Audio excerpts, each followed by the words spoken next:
Bonjour, c'est Jeannette Karuna pour les 5 minutes d'amour de votre journée à 6A, 5 minutes de connexion avec vous-même, 5 minutes quotidiennes qui vous font du bien. Aujourd'hui, je voudrais qu'on réfléchisse ensemble à quelque chose. Qu'est-ce qui se passe? On est dans les années 2022, donc 2021, 2020. Qu'est-ce qui se passe autour de nous? La pandémie, les piqûres obligatoires, l'injection dans notre corps de substances toxiques, mais pas que ça, de traçage. L'idée qui fait son chemin d'un pass, d'une puce pour nous tracer. Le transhumanisme, donc des puces dans le cerveau pour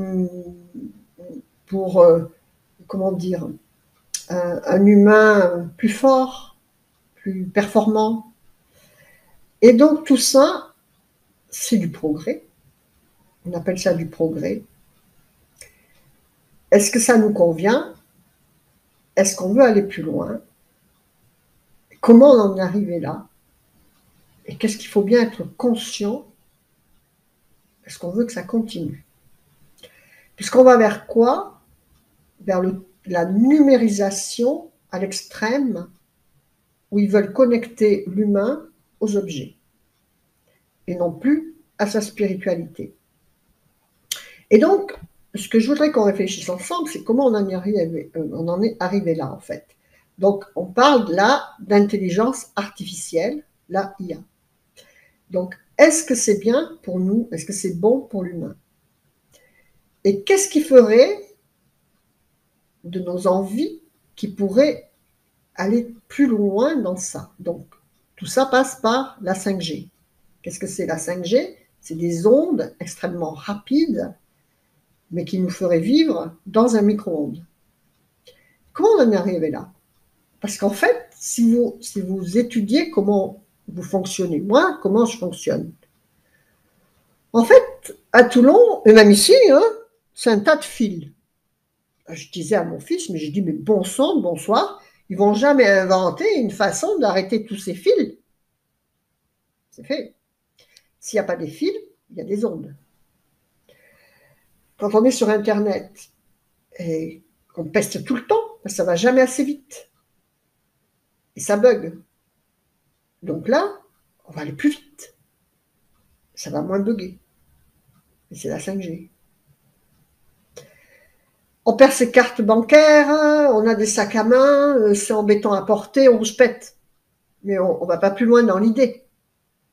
Mais l'univers, il comprend que ça nous embête.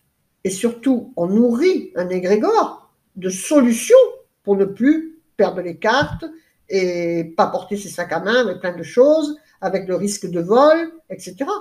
Et donc, on arrive où? Qu'on va avoir une puce ou un bracelet. Non, pas le bracelet, parce qu'ils veulent que ce soit sous la peau. Et donc, voilà.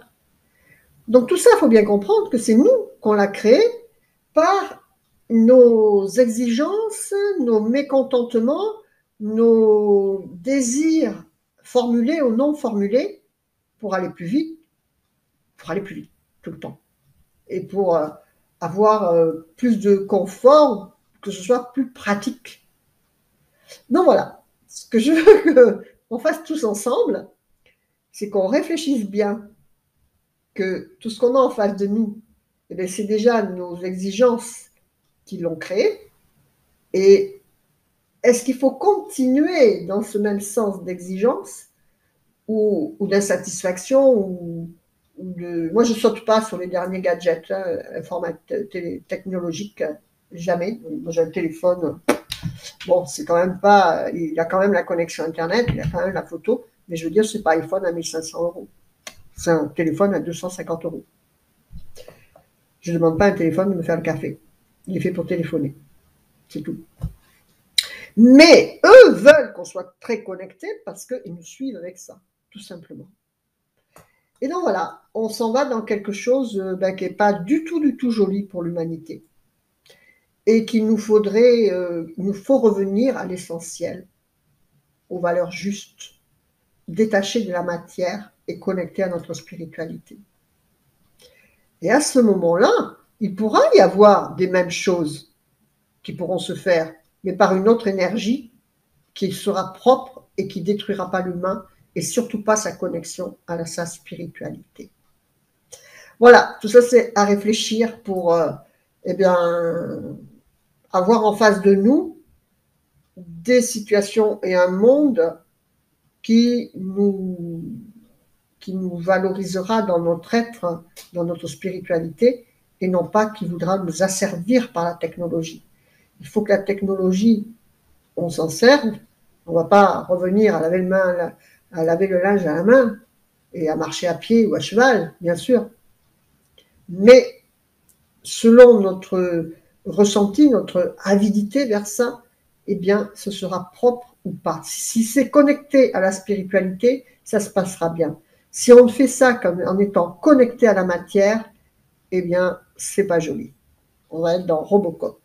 Pourtant, Robocop et Terminator. Pourtant, Dieu sait que j'aimais ce film, Terminator. Pas Robocop, c'est trop violent. Mais Terminator, j'adorais ce film. Mais maintenant, beaucoup moins, parce qu'en fait, ce n'est pas des films, en fait. C'est des documentaires pour nous préparer à l'idée que ça vient. Et même, inconsciemment, nous imbiber de ça. Et donc, on le crée avec cet imbibé que l'on est et qu'on ne se rend pas compte. D'accord? Très important. Voilà, connectez-vous à vos plus hautes valeurs spirituelles. C'est vraiment la clé pour arrêter tout ça. Et puis, ben voilà, utilisez les outils de A6A, de l'ETP. Restez connectés au meilleur de vous-même. Toujours pensez à votre éveil spirituel et non pas que à la matière, que votre matière repose sur la spiritualité et non le contraire.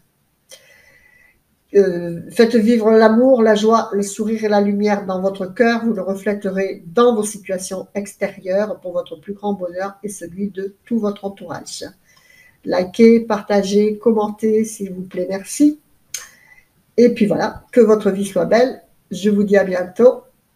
Je vous embrasse. Namasté. Au revoir.